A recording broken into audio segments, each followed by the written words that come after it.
Kesehatan selalu tampak berharga setelah kita kehilangan.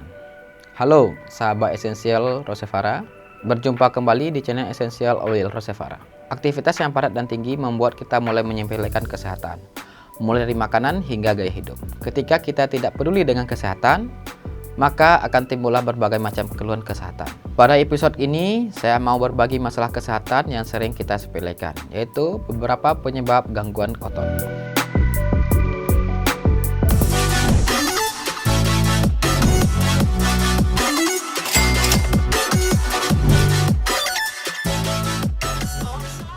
Otot adalah sebuah jaringan dalam tubuh manusia dan hewan yang berfungsi sebagai alat gerak aktif yang menggerakkan tulang.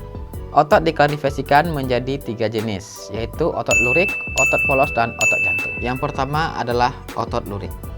Otot ini mudah lelah dan penggerakannya yang spontan dan membutuhkan tenaga besar serta disebabkan oleh penumpukan asam langkat pada sel-selnya. Pergerakan otot lurik berasal dari sinyal motorik yang berasal dari otak dan bersifat sadar. Yang kedua adalah otot polos. Otot polos yang ditemukan dalam organ pencernaan dan pembuluh darah dan bekerja dengan pengaturan dari sistem saraf tak sadar atau saraf otonom. Yang ketiga adalah otot jantung.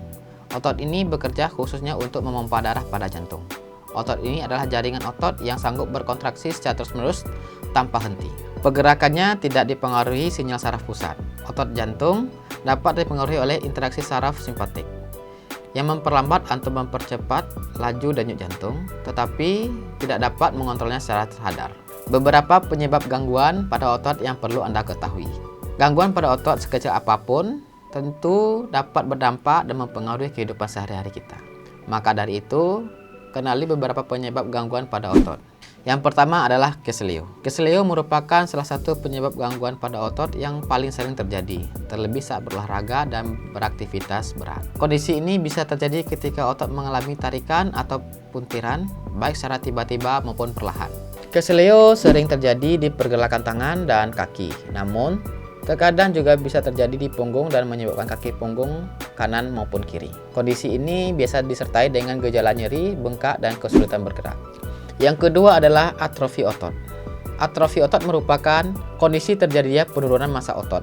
Hal ini biasanya disebabkan oleh cedera atau adanya suatu penyakit, sehingga bagian tubuh tertentu tidak bisa digerakkan dalam jangka waktu yang cukup lama.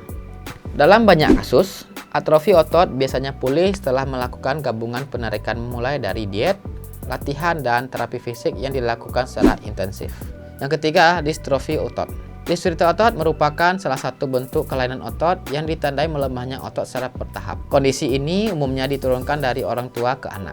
Hingga saat ini belum ditemukan obat dan penanganan yang dapat menyembuhkan distrofi otot. Meskipun demikian, terdapat terapi dan pengobatan yang bisa membantu meringankan keluhan dan gejala penyakit, cacat fisik, dan masalah mungkin yang berkembang. Yang keempat adalah miositis. Miositis adalah peradangan otot yang menyerang sarat otot, sehingga membuat otot menjadi lemah. Kondisi ini dapat disebabkan oleh cedera, infeksi, atau penyakit autoimun. Gejalanya dapat berupa kelelahan yang terasa ketika berdiri atau berjalan, mudah jatuh, ruam kulit, dan sulit bernafas. Yang kelima adalah tendinitis. Tendinitis merupakan kondisi peradangan atau iritasi yang terjadi pada tendon, yaitu jaringan yang menghubungkan otot ke tulang.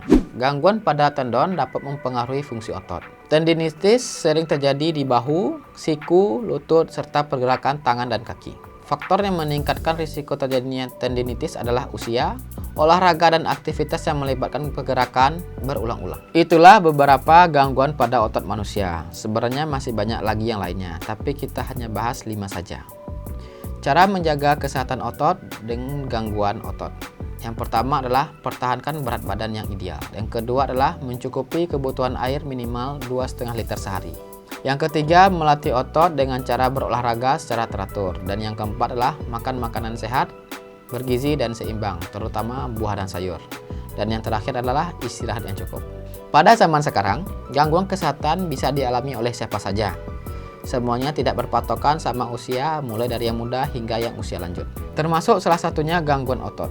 Jika Anda mengalami gangguan otot, ada cara terapi yang bisa Anda lakukan di rumah tanpa mengeluarkan biaya mahal, yaitu dapat menggunakan minyak esensial seperti esensial peppermint, sereh, lavender, dan minyak cendana.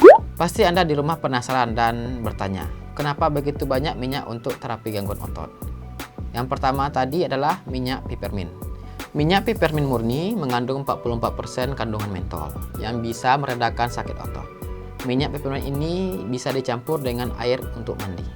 Minyak peppermint juga bisa digunakan untuk pijat. Minyak ini berfungsi sebagai ramuan ajaib untuk semua jenis rasa sakit. Dan yang kedua adalah minyak es sereh. Diekstrak dari daun, batang, dan tanaman serai. Minyak sirih ini dikenal karena komponen anti jamur, antibakteri, dan antiinflamasi.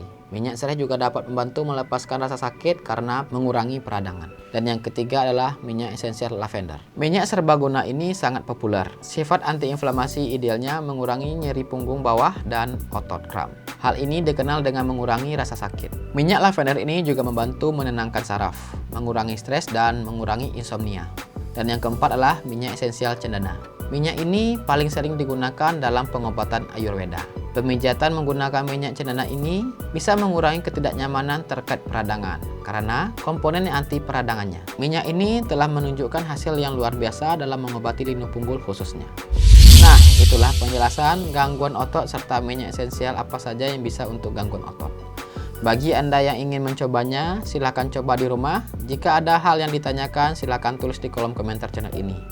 Sebelum menutup video ini, pastikan Anda subscribe channel ini dan nyalakan tombol loncengnya untuk mendapatkan video menarik lainnya. Sampai jumpa di video berikutnya.